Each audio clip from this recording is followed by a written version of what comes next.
In the last video, we ended up with this pretty little rainbow wheel, and it says 1, 2, 3, 4, 5, 6, and all of the important reasons why we've got to follow cGMP, which is current good manufacturing practices. Hint, hint, you know, this is going to be a question a little bit later on. Could you tell me what cGMP stands for? I hope you know. Could you tell me what CFR stands for? I hope you know. What title applies to us the most? I hope you know. Because guess what? It's coming around. So get ready for it. Again, take notes, study, do these little videos in short little blurps at a time, and then go in and kind of tackle those assignments as you see fit. So we just talked about the idea of current good manufacturing practices, cGMPs, and we said, listen, this is current because we've got to stay updated. Things change. There's new ways of doing stuff. New technology is in place. New equipment has been made. There's new restrictions now that we've got to follow because we have discovered a problem from a couple of years ago, and we now know how to fix it so it doesn't happen again. So no person can work in a biopharma industry without understanding the rules of cGMP. So it will be your facilities and your employer's responsibility to give you this type of training and to give you this information. Now, I do want to say that it really only applies to you. So there's other manufacturing stages or other manufacturing steps that have to go on. Okay, well, those people doing that particular job will be given the information to understand how to do that job the proper way. So there's going to be training in place, there's documentation in place, there's SOPs that are in place for their particular responsibility. So that also means that if I get hired and this is where I'm going to be working on the manufacturing line, then I'm going to be given those responsibilities that directly apply to me, not to everyone else that works in the company. Now, as I work there longer, as I take job promotions, as I move into different areas of the facility maybe, then they will have to go back to step number 1, and they've got to give me the training in that area, give me the directions in that area, make sure that I understand what I'm doing in that area, and then maybe I can become a floater. I can go back and forth between 2 areas. And then I'll just work myself up and up and up. And then maybe at some point I'll be running the company and I'll be rich and I won't have to take a BioWork class. Well, no, I hope you still do take a BioWork class. And if you don't take a BioWork class, I hope that you donate plenty of money so we can continue doing a BioWork class and our chemical technology program and our biotechnology program at Cape Fear Community College. So please send your checks our way. All right, so why is current a current thing? Okay, well, folks, this is not how drugs are made anymore. All right. As you can imagine, if I look at this picture, yeah, no. Okay. The gowning, the way that they are working in that area, what goes on then or what goes on now compared to then, folks, it is night and day. So this is why current good manufacturing practices are always needed. And that's because at this time, certain things were in place. They did the job the best way that they could do it. But we have went above and beyond this now. And there are tighter restrictions. There's more rules and regulations that we've got to follow. We've got to make sure that we stay super clean, that we don't handle things with our bare hands, that our hairs are not falling into the products, that we are working in clean rooms that don't have any type of bacteria that's set up in them.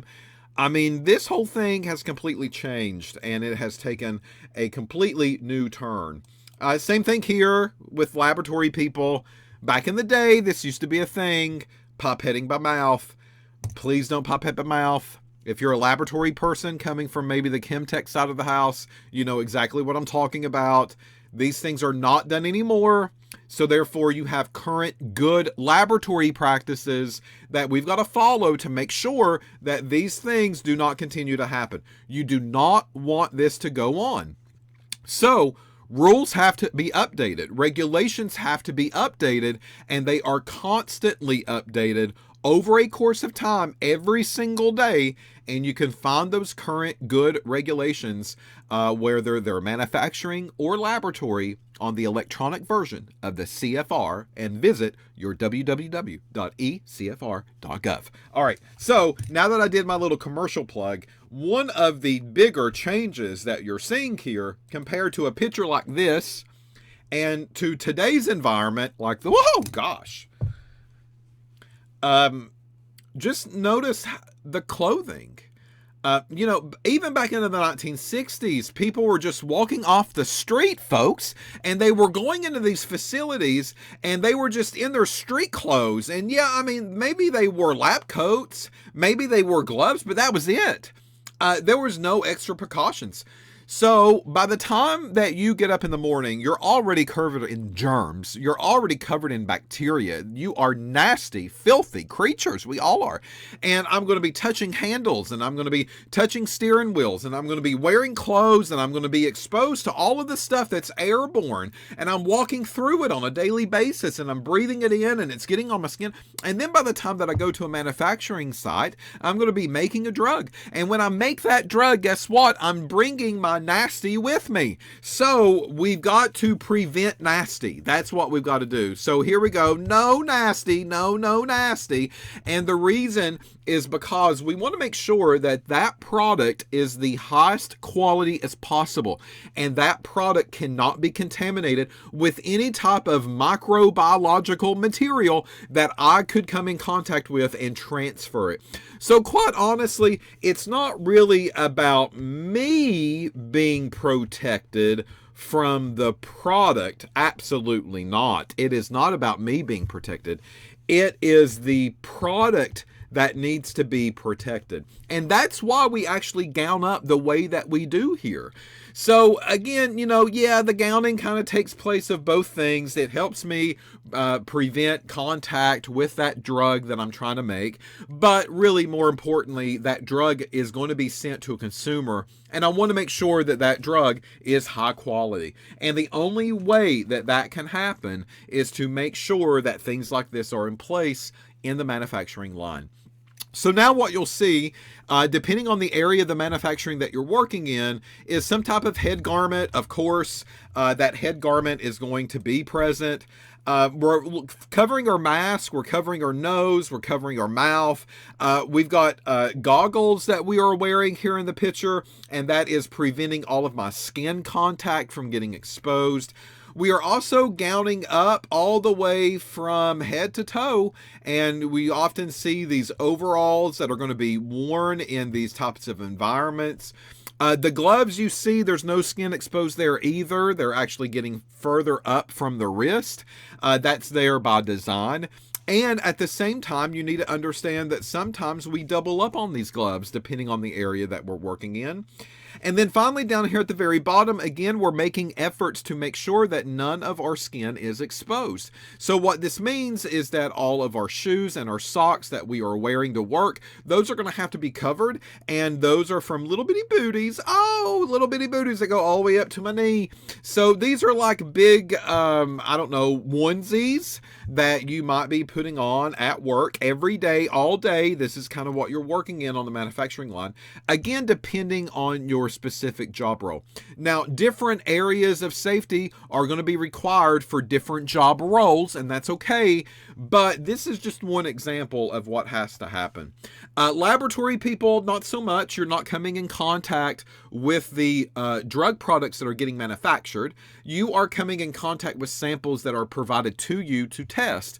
So very often the laboratory side of the house does not have to gown up this way. It's the manufacturers that have to do. So 1960s, walk in with your sneakers, walk in with your jeans and your shirt, put on a lab coat, put on some gloves and go to work. But nowadays, not so much. All right. So we've often talked about these cGMPs. We've talked about now these things that we've got to follow, this idea that products have to have integrity, that we cannot go through and contaminate those products in any form or in any fashion. So quality is always a hot topic. So it's all about quality, folks. That is what is driving this conversation. That is what the CFR is going to have in it. That is what they're going to enforce. And quality based basically means that a product is safe and that a product is effective. This word safe, I think that you'll know what that means. Safe is basically, okay, well, we've got the benefits from the drug, and then we've got the risk from the drug. Because believe it or not, there is a risk with everything that you take. I don't care if a doctor in a white lab coat has prescribed it to you. I do not care if a pharmacist has given it to you. There are risks that are associated with everything that you take. And I need to make that very clear. So what happens is that we know going into this process, when that drug is manufactured and when that drug is getting ready to be distributed, that there are risks at play. And it will always be there for the most part. So what we're after are the benefits greater than the risk? So that's my little alligator mouth. The alligator mouth opens up to the side that's the largest. We want our benefits to be the largest. So that way, when I take a little simple old aspirin, I want to make sure that it's going to do me right. I want to make sure it doesn't poison me. I want to make sure it doesn't kind of off with me in my head. I want to make sure I don't go to the hospital. That's what this is all about. There are risks, though, and those risks can deviate from product to product, drug to drug, and there's always a risk that is going to be associated with taking things. So keep that in mind. The next time you go to a doctor, the next time you pick up that prescription medication, you need to understand that these things can actually make sometimes people worse rather than better. Because there are risks, and those risks, we kind of know what they're going to do. We kind of know what they're going to be, but at the same time, they can also mess with people in a different way. Next up is effective. Not only does it have to be safe, I mean, safe could be a sugar pill, right? I mean, I could go get sugar and just take a big old spoonful and be like, oh, it's safe. So I'm going to call it a drug and I'm going to market it. No, that's not how this works. It's got to be effective too. And effective basically means that it actually does something, okay? So when I take it, it's actually going to do something for me. So that is effectiveness. So that way, when I take an aspirin and I do it maybe for a headache, I don't know. So I'm going to take aspirin, I'm going to swallow it. Hey, it's safe. I did not need to go to the hospital. I did not find me in urgent care. So, yeah, everything went okay according to plan. Now, is it effective? So when I took the aspirin for the headache, did it really help me with my headache? Yes or no? So that is the effectiveness of a drug product. And both of these have to be in play. Safe and effectiveness has to be there with all of these products that are getting produced by the pharmaceutical and the biopharmaceutical industries. So this is kind of what's done. Placebos are used to help us decide these types of things. So placebo is basically this fake pill that we give people. And we're like, hey, did it cure your headache? And then some people are going to be like, oh my gosh, this is the best drug ever. And there's really nothing in it. So we've got to make sure that when we give people these placebo types of material, that they are reporting, no, it didn't really do anything at all. It's still there. Sorry, it's just not working for me. And they will not know that it's a placebo. And very often the people that are giving them that placebo, whether it's a nurse or whatever the case might be, well, they don't know that they're actually placebos too sometimes. So they are very blind studies that go on. So that way we get real reporting that happens on the back end of this. So this is where the world of what we would call clinical trials come into play. And clinical trials we're going to talk about a little bit later toward the end of the course, but these regulatory affairs and these clinical trials are all a thing, and this is part of it. We are making sure that these products are safe and effective that we are making. So keep in mind, side effects are everywhere. How many times have you watched a commercial for a new drug? And it's like, a new drug has just hit the market and it's called something Tudas, because it seems like all of them are called Tudas anymore. So here is X Tuda that we're going to give you, and this is going to help you pee better. But when you take it, please keep in mind, and the rest of the 25-second commercial is, it could cause blah blah blah blah blah blah blah blah blah blah blah blah. I mean, that's what this is. It is 25 seconds worth of side effects that they were telling you about, and those are risk with a 5-second plug of, hey, here's a drug.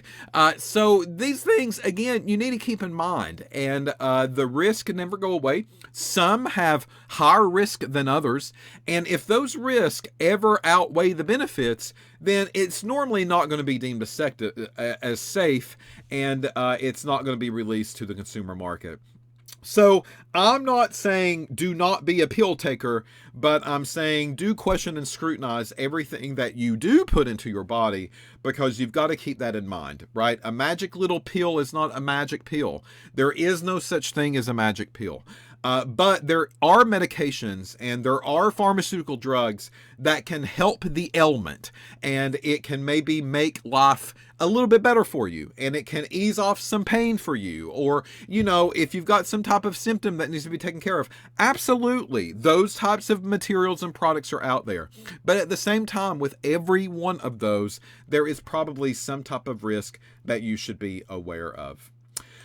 Poor quality. You know, if we're not following CFR, if we're not following the rules and regulations that we should be doing, here are a couple of things that could happen, of course, to that company. And we've talked about some of these already. So damage company reputation, nobody's going to buy from you anymore. Loss of customers, no one again is going to buy. The company can't make money. The company can't hire. The company can't pay paychecks.